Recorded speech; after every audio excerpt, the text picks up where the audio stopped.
O Rio de Janeiro ele tem um tipo diferente de patrimônio cultural, que são as APACs, Áreas de Proteção do Ambiente Cultural. São hoje 40 APACs, são bairros históricos. Nesses bairros, os edifícios eles ficam então preservados. Significa o quê? Que a fachada, o telhado, a volumetria, o aspecto externo está protegido, mas o aspecto interno pode se transformar.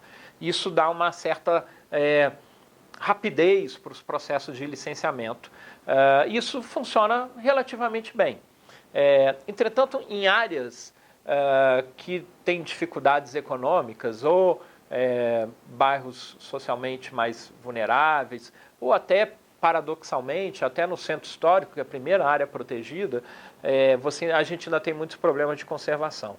No centro histórico, esse problema ocorre do fato de ele estar esvaziado, do uso dos imóveis ser muito diurno, muito funcional. Aqui funciona uma coisa única e isso funciona de 8 da manhã até 6 da tarde. Então, esses imóveis têm problemas de conservação. Preocupados com isso, a gente criou um edital, que é o único edital que existe no país, onde a gente apoia com recursos públicos a restauração de imóveis privados. Para isso, a gente criou um novo marco regulatório na cidade do Rio de Janeiro. A gente conseguiu definir que uma propriedade privada, quando ela é reconhecida como patrimônio cultural, ou seja, como um bem de interesse coletivo, ela está revestida de interesse público, mesmo sendo uma propriedade privada. A gente então identificou que 5 pontos desse imóvel privado são objetivamente de interesse público, podendo receber apoio público. A fachada, os telhados, a estrutura, a instalação predial e a acessibilidade. Se algum desses 5 pontos falhar, o imóvel morre. E aí você tem que colocar dinheiro público, porque quando você preserva, você é corresponsável junto com o dono do imóvel. Ou seja, se a fachada cair, vamos lá, se o telhado cair, vai chover dentro, o prédio vai colapsar. Se a estrutura falhar, o prédio cai.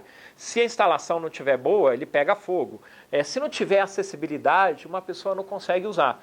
Eu vi situações no Rio onde pessoas idosas moram no último pavimento de um edifício sem escadas e a pessoa quase não sai de casa.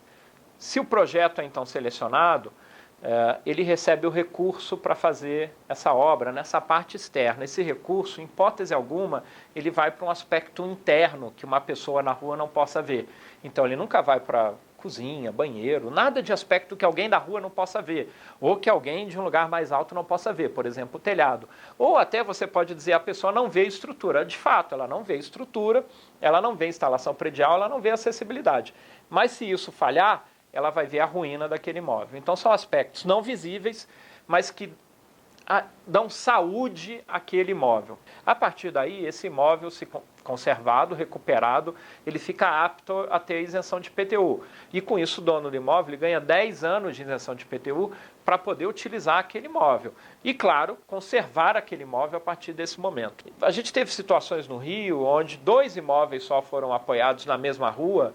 Isso gerou um efeito dominó e a rua inteira começou a se recuperar. E hoje você tem 10 imóveis em recuperação. A gente está preocupado com a arquitetura, mas a gente tem que estar preocupado ao mesmo tempo com aquela pessoa que passa a ter a responsabilidade de cuidar daquela arquitetura, junto com o Estado brasileiro. A gente precisa então fazer o que manda a nossa Constituição, que é uma união de esforços entre o Estado, com seus recursos, e a sociedade civil com seus recursos. Cada um tem um tamanho de recurso, mas esse tamaninho de recurso, com esse pouco maior de recurso, faz alguma coisa e a gente sai da inércia.